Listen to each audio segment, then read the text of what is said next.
Let's shift our focus to another big story. A major poll reveals big Tory leaders, about 3/4 of the present cabinet, are set to lose elections as the United Kingdom goes to polls on July 4th. According to the poll conducted by Savanta, total 21 of the 27 members of the cabinet who are contesting the general elections would be routed. The poll also predicts that the Conservatives will be left with just 53 lawmakers, just narrowly ahead of the Liberal Democrats. The prominent faces among 21 ministers set to suffer the loss in the bloodbath are James Cleverly, Grant Shapps and Penny Mordaunt. As per the poll, the results of the elections will make Rishi Sunak the first sitting Prime Minister in British history to be thrown out of the elected House of the UK Parliament. Rishi Sunak won his seat with 64% of the vote in 2019. This time around, his party is expected to get only 29% of the vote, with a swing of minus 23.5%.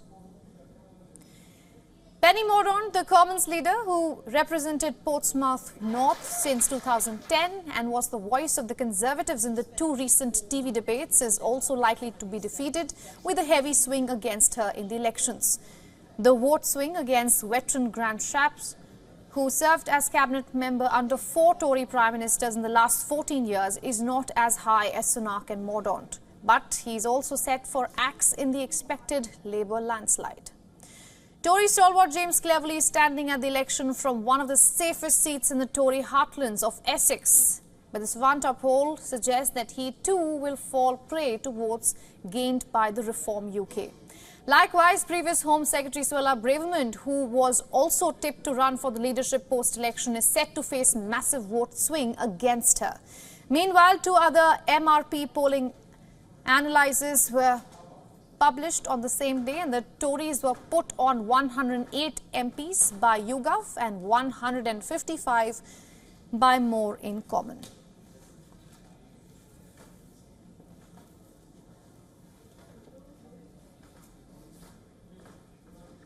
All right, now take this story further. Research consultant Charlotte Littlewood is joining us live from London.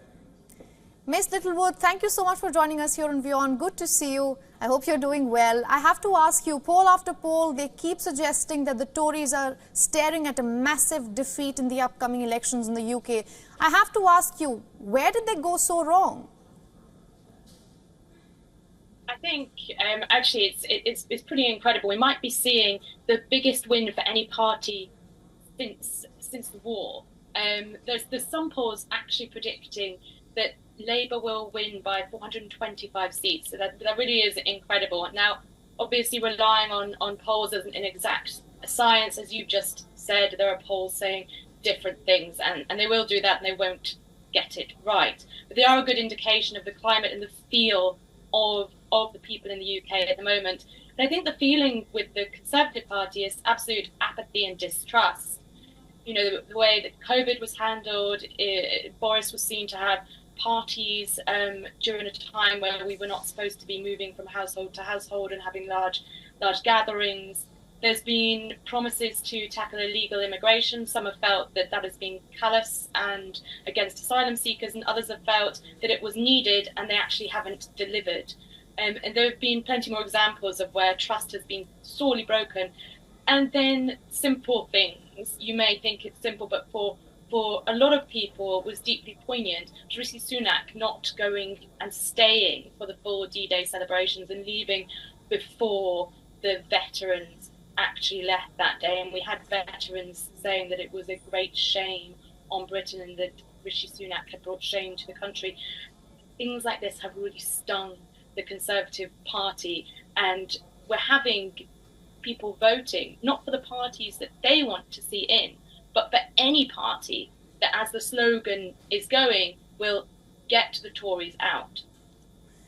Right. Ms. Littlewood, I feel like the more we come closer to the elections, and especially after, the conversation is going to shift from the Tories to the Labour. Now, the opinion polls do suggest that the Labour is going to make a massive comeback. But what are some of the immediate challenges the Labour is going to face? And how optimistic are you that they are going to deliver?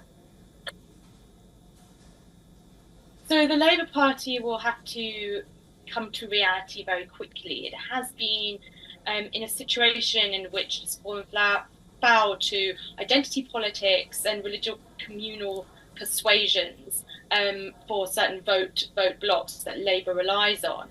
Now, this does not run true with what Labour will need to do for trade, for commerce, for national security. There will be real conflicts of interest. And as a leader of the country, it will have to lead effectively, safely, and do the right thing for the country and for everyone in the country, not just for certain blocks that it might rely on for votes.